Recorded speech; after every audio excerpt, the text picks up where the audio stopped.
इस लोक और परलोक के संपूर्ण भोगों में आसक्ति का अभाव और अहंकार का भी अभाव, जन्म, मृत्यु, जरा और रोग आदि में दुख और दोषों का बार बार विचार करना। दर्द जीवन का स्वाभाविक हिस्सा है।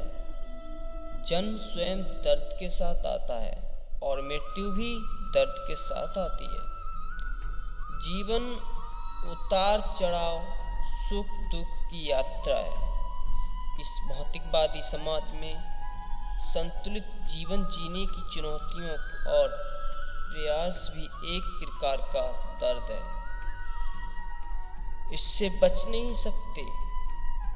दुख जीवन का एक अपरिहार्य हिस्सा है और हमें इससे निपटना चाहिए। लेकिन इससे निपटने से पहले दर्द की प्रकृति को समझना चाहिए। जीवन में कई तरह से दर्द का अनुभव कर सकते हैं, इसलिए बुद्धिमानी से इसका सामना करने के लिए पहले उस दर्द की पहचान करनी चाहिए। जो अनुभव कर रहे हैं, सांख्य दर्शन कर रहे हैं। सांख्य दर्शन के अनुसार पीड़ा 3 प्रकार की होती है: अधिभौतिका, अधिदैविक और अध्यात्म।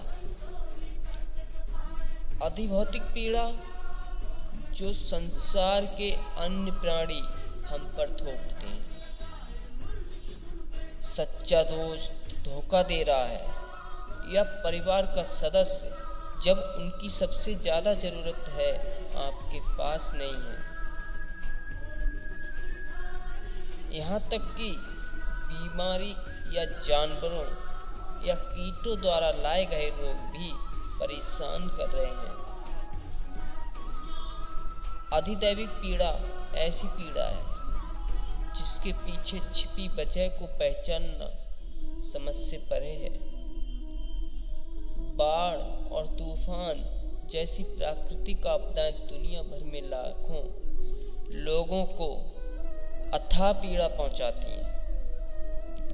यह अधिदैविक पीड़ा है जिस पर हमारा कोई बस नहीं। आध्यात्मिक पीड़ा जीवन में पीड़ा का मुख्य कारण है।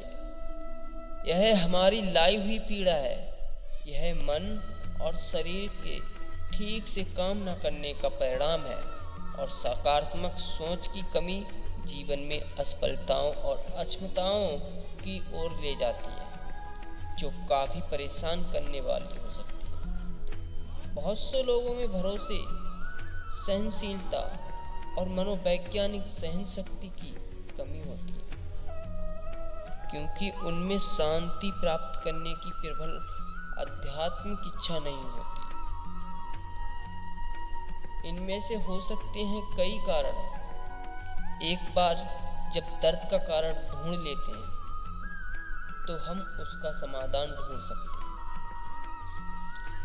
3 कारणों में से कोई भी हो सकता है, लेकिन किसी प्रकार के दर्द से निपटने के लिए पहला कदम डिटैचमेंट है, यानी पीड़ा से अलग हटकर साक्षी भाव से देखिए।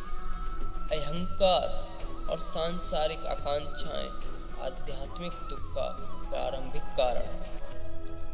किसी चीज को इतना चाहते हैं कि हर कीमत पर उसे पाना है, इसलिए खुद को नुकसान पहुंचाने तक चले जाते हैं।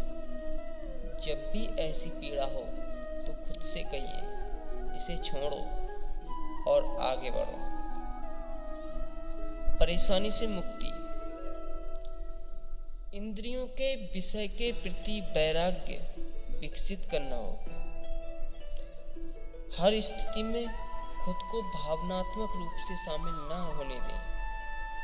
काम करें और जिम्मेदारियों का ध्यान रखें, लेकिन परिणामों के बारे में सोचकर भावनात्मक रूप से अटैचमेंट ना हो।